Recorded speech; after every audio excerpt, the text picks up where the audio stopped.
Hello, ഇന്ന് നമുക്കൊരു യാത്ര പോയാലോ? വേറെങ്ങുമല്ല, ഓണത്തിനേക്കുള്ള ഒരു മുറം പച്ചക്കറിക്ക് വേണ്ടിയുള്ള പച്ചക്കറി തൈകൾ വാങ്ങാൻ പോവാണ് കേട്ടോ. നമ്മളവിടെ എത്തി. കൊട്ടാരക്കരയിലെ സദാനന്ദപുരത്തുള്ള കൃഷി സമ്പ്രദായ ഗവേഷണ കേന്ദ്രമാണിത്, കൃഷി വിജ്ഞാന കേന്ദ്രം. അപ്പോൾ ഇവിടെയൊക്കെ ആണെങ്കിൽ നല്ല ലാഭത്തിന് കുറച്ച് പച്ചക്കറി തൈകളൊക്കെ നമുക്ക് വാങ്ങാൻ കിട്ടും കേട്ടോ. പക്ഷേ ഞങ്ങളിപ്പോൾ വന്ന സമയത്ത് അധികം അങ്ങനെ പച്ചക്കറി തൈകൾ കുറവായിരുന്നു. ചില സമയത്തൊക്കെ വന്നാൽ നല്ലതായിട്ട് നമുക്ക് കിട്ടും. അതുപോലെ നമ്മൾ ഈ കൂണിൻ്റെ വിത്തുകളില്ലേ, കൂൺ കൃഷി ചെയ്യുന്നവർക്ക്, ഞാൻ നേരത്തെ അങ്ങനെ ചെയ്തിട്ടുണ്ട് കേട്ടോ. കൂൺ കൃഷിയൊക്കെ ചെയ്യുന്നവർക്ക് കൂണിൻ്റെ വിത്തുകളൊക്കെ ഇവിടെ വന്നാൽ നല്ല ക്വാളിറ്റിയുള്ള വിത്തുകളൊക്കെ കിട്ടും. അപ്പോൾ ഇതൊക്കെ ഇവിടെ കുറച്ച് പൂന്തോട്ടങ്ങളൊക്കെയാണ് കേട്ടോ. അവിടുത്തെ ആ ഒരു പ്രതിമയൊക്കെ ഉണ്ട്. കയറുമ്പോൾ നല്ലൊരു ആ ഒരു അറ്റ്മോസ്ഫിയറാണ് ഇവിടെ. നല്ലൊരു കാറ്റും നല്ലൊരു വൈബാണ് കേട്ടോ. ഇവിടെ കുറച്ച് ഹൈറ്റിലായിട്ടാണ് ഈ ഒരു കൃഷി കേന്ദ്രം സ്ഥിതി ചെയ്യുന്നത്. അപ്പോൾ നല്ല രസമാണ് ഇവിടെ. ഞങ്ങൾ ഇടയ്ക്കൊക്കെ ഇങ്ങനെ വരാറുണ്ട്. ഇപ്പോൾ മൂന്നാമത്തെ പ്രാവശ്യം എന്താണ് വന്നിട്ടുള്ളത്. അപ്പോൾ ഇതൊക്കെയാണ് കേട്ടോ പച്ചക്കറി തൈകൾ. ഇപ്പോൾ കുറച്ച് പച്ചക്കറി തൈകളെ നമുക്കിപ്പോൾ നിലവിലുള്ളായിരുന്നു ഇവിടെ. ചുരക്കയും വെണ്ടയ്ക്ക, പിന്നെന്താണ് വെള്ളരിക്ക, പയർ, തക്കാളി, പാവലുണ്ടായിരുന്നു. അങ്ങനെ നമ്മളെല്ലാം ഒരു 2-3 പീസ് ഇത് എടുത്തിട്ടുണ്ടായിരുന്നു. നമുക്ക് പിന്നെ അധികം സ്ഥലമൊന്നുമില്ല. ഉള്ള സ്ഥലത്ത് ഓണം പോലെ എന്ന് പറയുന്നത് പോലെ ഉള്ള സ്ഥലത്ത് കുറേശ്ശെ കൃഷിയൊക്കെ ചെയ്യാൻ എനിക്ക് ഭയങ്കര ഇഷ്ടമാണ് കേട്ടോ. ഇങ്ങനെ പച്ചക്കറികളൊക്കെ നട്ട് അതിൽ നിന്ന് നമ്മളിങ്ങനെ ഇതൊക്കെ പിച്ചെടുക്കുമ്പോൾ നല്ലൊരു സന്തോഷമല്ലേ, നമുക്ക് മനസ്സിനൊരു ഹാപ്പിനെസ് കിട്ടാൻ വേണ്ടി. അത്രയേ ഉള്ളൂ. വലിയ കൃഷിയൊന്നുമല്ല, ചെറിയ രീതിയിൽ വീട്ടിലുള്ള നമുക്ക് അത്യാവശ്യത്തിന് വേണ്ടുന്ന കുറച്ച് പച്ചമുളകൊക്കെ കിട്ടുമ്പോൾ നമുക്കതൊരു വലിയ സന്തോഷമാണല്ലോ. അപ്പോൾ അതിന് വേണ്ടിയിട്ടാണ് ഞാൻ കുറച്ച് പച്ചക്കറികളൊക്കെ തൈകളൊക്കെ എടുത്ത്. പയറെടുത്തായിരുന്നു, പിന്നെ തക്കാളി എടുത്തു, പിന്നെന്താണ് കുറ്റിപ്പയറൊക്കെ ഉണ്ടായിരുന്നു കേട്ടോ. കുറ്റിപ്പയർ, അതുപോലെ തന്നെ ചതുരപ്പയർ, പിന്നെ പാവലുണ്ടായിരുന്നു.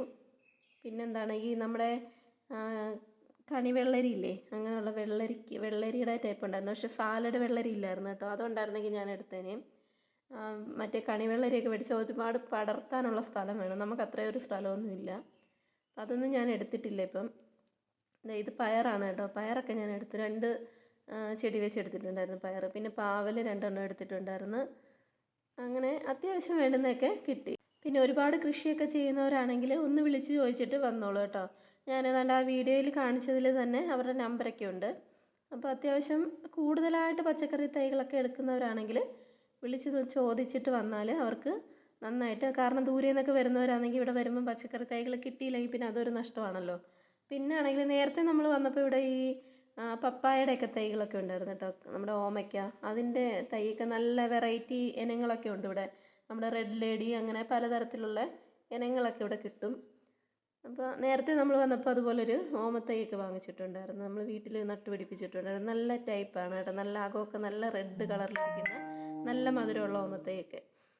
അപ്പോൾ ഞാനിപ്പോൾ എന്തായാലും പച്ചക്കറി തൈകൾ മാത്രമേ മേടിച്ചുള്ളൂ. പിന്നെ നമ്മൾ ഇതിൻ്റെ ബാക്കിൽ കുറച്ച് ഏരിയ ഉണ്ട്. അവിടെ നമ്മൾ നോക്കിയപ്പം അവിടെ ഫ്രൂട്ട്സിൻ്റെ തൈകളൊക്കെ വിൽക്കുന്നതാണ്. നോക്കിയപ്പോൾ അത്രത്തോളം ഒന്നും വലുതായിട്ടില്ലായിരുന്നു. കുറച്ച് ചെടികളൊക്കെ പടരുന്ന ടൈപ്പ് ചെടികളൊക്കെ അവിടെ ഉണ്ടായിരുന്നു. പിന്നെ അതൊന്നും ഞാൻ മേടിച്ചില്ല. പച്ചക്കറിയൊക്കെ മേടിച്ചിട്ട് നമ്മൾ പിന്നെ അവിടെ എല്ലാം ഒന്ന് വിസിറ്റ് ചെയ്ത് കേട്ടോ. അതിൻ്റെ അകമെല്ലാം നല്ല ഭംഗിയാണ് അവിടെയൊക്കെ കാണാനും ഒക്കെ ആയിട്ടേ. അതുകൊണ്ട് ഇതൊരു ഓറഞ്ചോ നാരകോ ഏതാണ്ടാണ് ആ ചട്ടിയിലിരിക്കുന്നത്. പിന്നെ ഞാൻ കുറച്ച് വെണ്ടയുടെയൊക്കെ തൈ എടുത്തിട്ടുണ്ടായിരുന്നു. ഈ അരുണ വെണ്ട എന്നൊക്കെ പറയത്തില്ലേ, മറ്റേ ചുമന്ന ടൈപ്പുള്ള വെണ്ടയ്ക്ക, അതൊക്കെ ഉണ്ടായിരുന്നു. അതൊക്കെ എടുത്തിട്ടുണ്ടായിരുന്നു, 2 തൈ വീതം. പിന്നെ അതൊക്കെ എടുത്തു നമ്മൾ. പിന്നെ അവിടെല്ലാം ഒന്ന്, പിന്നെ 2 ബോഗൻവില്ല മേടിച്ചിട്ടുണ്ടായിരുന്നു.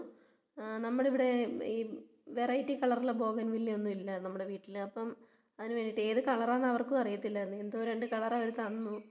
അവിടുന്ന് തന്നെ അവിടെ വലിയ ബോഗൻവില്ല നിൽപ്പുണ്ട്. അതിൽ നിന്ന് തന്നെ വെട്ടിയെടുത്തവർ പ്രൂൺ ചെയ്തെടുക്കുന്ന ചെടികളാണ്.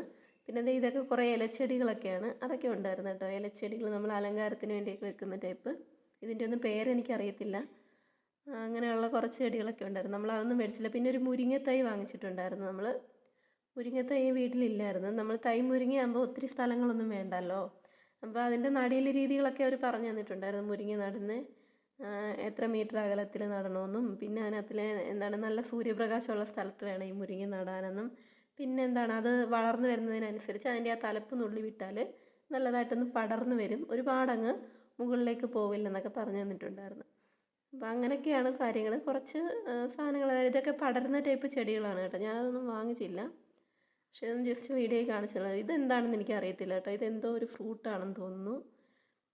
ഇതെന്തായാലും ഞാൻ വാങ്ങിയിട്ടില്ല. പക്ഷേ ഇതെന്തോ നല്ല വെറൈറ്റി തന്നെ ഫ്രൂട്ടാണ് കേട്ടോ. പിന്നെന്താണ്, പിന്നെ നമ്മൾ അവിടെ എല്ലാം അതാണ്ട് ഈ ഒരു വളം വാങ്ങിച്ചായിരുന്നു. ഈ വളമാണെങ്കിൽ നമ്മൾ ചെടികളൊക്കെ അവിടെ വാങ്ങിച്ചിട്ട് ഒരു ചെടിക്ക് 10 രൂപ വെച്ചാണ് ഓരോ തൈക്കും 10 രൂപയാണ്. ഏത് പച്ചക്കറി തൈ എടുത്താലും 10 രൂപയാണ്. അപ്പം നമ്മൾ പിന്നെ ബില്ലടിക്കാൻ വേണ്ടി നിന്നപ്പോൾ അവർ പറഞ്ഞു വളം വേണമെങ്കിൽ എടുത്തോളാൻ പറഞ്ഞത്. അപ്പം അതിന് വേണ്ടിയിട്ട് ഒരു വളം മേടിച്ചായിരുന്നു. എന്ന് വെച്ചാൽ നമ്മുടെ ഈ ചെടികളൊക്കെ നടുന്ന സമയത്ത് ഇട്ട് കൊടുത്താൽ വേര് പിടിച്ച് കിട്ടാൻ വേണ്ടിയിട്ട് അതും ഞാൻ മേടിച്ചിട്ടുണ്ടായിരുന്നു. പിന്നെ ചെടികൾ നമ്മളിതുപോലെ ഒരു ബേസ് കൊണ്ടുപോയിട്ടുണ്ടായിരുന്നു. അല്ലെങ്കിൽ നമുക്ക് വണ്ടിയിലായതുകൊണ്ടാണ് കേട്ടോ, സ്കൂട്ടറിലാണ് പോയത്. അതുകൊണ്ട് അല്ലെങ്കിൽ പിന്നെ ഈ ചെടികളെല്ലാം ചിലപ്പോൾ നമ്മൾ വീട്ടിലെത്തുമ്പോഴത്തേക്കിനും ഒടിഞ്ഞൊക്കെ പന്നലാവാൻ പോകാൻ സാധ്യതയുണ്ട്. അപ്പോൾ അതിന് വേണ്ടിയിട്ട് ഇതുപോലൊരു ബേസും കൊണ്ടുപോയിട്ടുണ്ടായിരുന്നു. അല്ലെങ്കിൽ എന്തെങ്കിലും ഒരു കാർഡ്ബോർഡ് ആയാലും മതി. അപ്പോൾ ഇതും കൊണ്ടൊക്കെ നമ്മൾ ചെടി വാങ്ങാൻ പോയാൽ നമുക്കത് സേഫായിട്ട് ഇങ്ങ് കൊണ്ടുവരാം വീട്ടിൽ വരെ. അപ്പം ഞാൻ ഇതെല്ലാം ഞാനല്ല ചേട്ടനാണ് ഇതെല്ലാം അതിലേക്ക് പറക്കി വെക്കുന്നുണ്ട്. വെച്ച് നമ്മൾ തിരിച്ചു പോരുന്നു. പിന്നെ അതേ അവിടെ തേനീച്ച കൂടൊക്കെ ഉണ്ടായിരുന്നു കേട്ടോ. തേനീച്ച ഉണ്ടോയെന്ന് അറിയത്തില്ല, ഇനി അതിനകത്ത് തേനീച്ചയും കൂടി ഉള്ളതായിരിക്കാം.